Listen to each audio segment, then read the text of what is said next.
Hello guys, how are you? So today in this video we are going to discuss about the new chapter of class 10th physics, electricity. क्योंकि light reflection और refraction हम खत्म कर चुके थे और उसके ऊपर बेस्ड हमने एनसीईआरटी क्वेश्चंस भी किए थे, जो कि अब मैं आगे भी कराऊंगा। तो आज इस वीडियो में हम लोग नया चैप्टर शुरू कर रहे हैं इलेक्ट्रिसिटी, ताकि सिलेबस भी चलता रहे और रिविजन भी होता रहे, क्वेश्चन भी सॉल्व होते रहे। ओके, तो देखिए इलेक्ट्रिसिटी क्या है। तो इलेक्ट्रिसिटी को बेसिकली आप बिजली बोलते हैं, ठीक है। ओके, तो जो बिजली के संस्थापक थे थॉमस अल्वा एडिसन थे, है ना, जिन्होंने बल्ब का निर्माण किया था, उन्होंने इलेक्ट्रिसिटी भी बनाई थी। तो क्लास 10 चैप्टर 12 इलेक्ट्रिसिटी साइंस का, तो उसमें सबसे पहला टॉपिक आता है आपका इलेक्ट्रिक सर्किट। इलेक्ट्रिक सर्किट क्या होता है? हमारे घर में भी डोमेस्टिक सर्किट्स भी लगे हुए होते हैं, तो इलेक्ट्रिक सर्किट क्या होता है हम लोग समझने वाले हैं, ठीक है।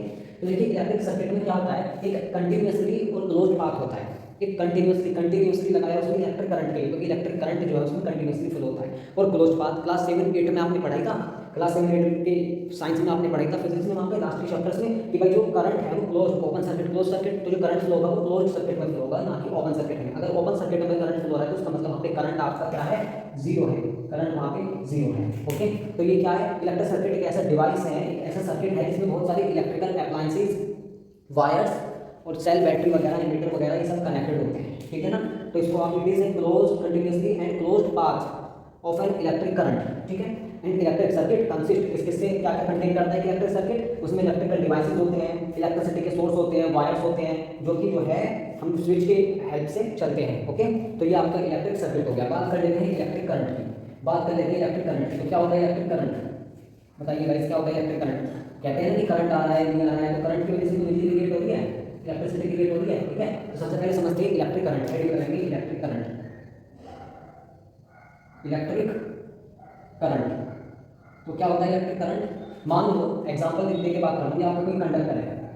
इलेक्ट्रिक करंट को समझने से पहले समझते हैं आप लोग चार्ज। चार्ज क्या होता है, जैसा कि आप पिछली क्लास में पढ़ते हैं, आपने एटम पढ़ा होगा। जिस प्रकार एक एटम होता है ना, उसी प्रकार उस एटम का एक पार्टिकल होता है जिसको चार्ज बोलते हैं हम लोग। क्या बोलते हैं, चार्ज।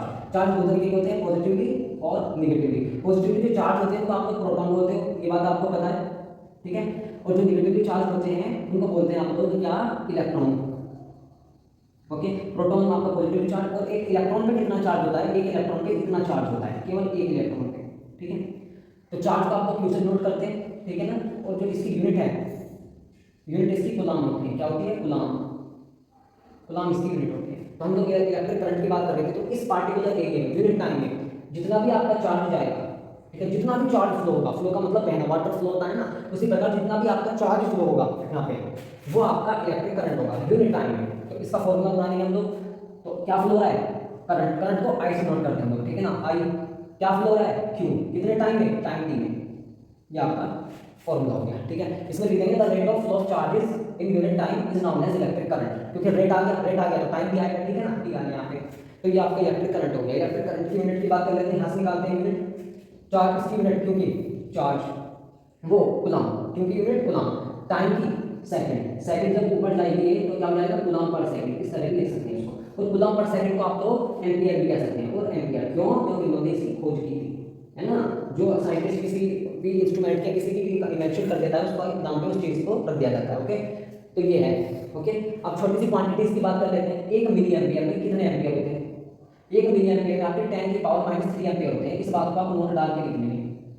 मैं एनसीईआरटी लाइन टू लाइन भी पढ़ा सकता था, लेकिन क्या फायदा, टाइम अपने आप को मैनेज करना है ना। और 1 माइक्रो एम्पियर म्यू ए से नोट करते हैं 1 माइक्रो एम्पियर को, तो उसमें होते हैं 10 की पावर 6 एम्पियर। मैं क्यों बता रहा हूँ आपको, क्योंकि आपको न्यूमेरिकल में कन्वर्ट करने में मदद करेगा। कि 1 माइक्रो एम्पियर उसने आपको दे दिया, उसको आपको पहले एम्पियर में कन्वर्ट करना पड़ेगा। एक तो उसकी यूनिट में जो एक्चुअल यूनिट है ना, उसके पहले आपको उसमें कन्वर्ट करना पड़ेगा। जैसे कि 1 आवर दे दिया आपको, तो 1 आवर को सेकंड में कन्वर्ट करना पड़ेगा, जो उसकी यूनिट है उसमें, रियल जो यूनिट है। ओके, और जो इलेक्ट्रिक करंट है आपका always connected in series, always connected in series. आप इसे हमेशा सीरीज में कनेक्ट करेंगे, सीरीज में इस तरह से, उसको आगे बढ़ेंगे हम लोग इस तरह से, मतलब एक ही सीरीज में कनेक्ट करेंगे इस तरह से। उसको बाद में बात करेंगे इसकी, आगे आगे जैसे चैप्टर चलेगा।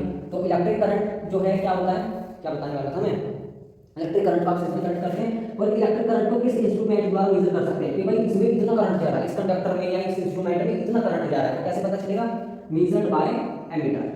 एमीटर एक डिवाइस है जो करंट को मेजर करता है, उसको इस तरह से आप इलेक्ट्रिक सर्किट में लगा देते हैं। ये क्लियर है इतनी बात।